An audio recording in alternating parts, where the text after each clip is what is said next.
قالكم خلص عاد ذبحتونا الدولة الأموية والأمويين بني أمية. أساسا هن شو سووا؟ يلي سووه بس أعادوا الفتوحات الإسلامية بعد توقفها، توسيع رقعة الإسلام من الصين شرقا إلى فرنسا غربا، اختيار اللغة العربية اللغة الرسمية للدولة، نهضة العلوم الدينية، نهضة الصناعة، نهضة الشعر.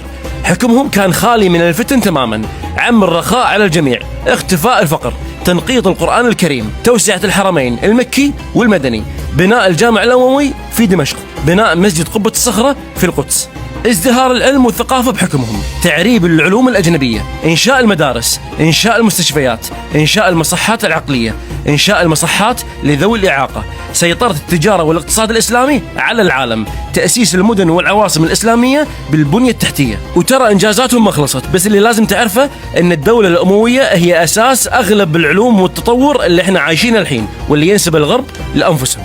انشر هالفيديو لربعك، خلهم يتعرفون على بعض إنجازاتهم.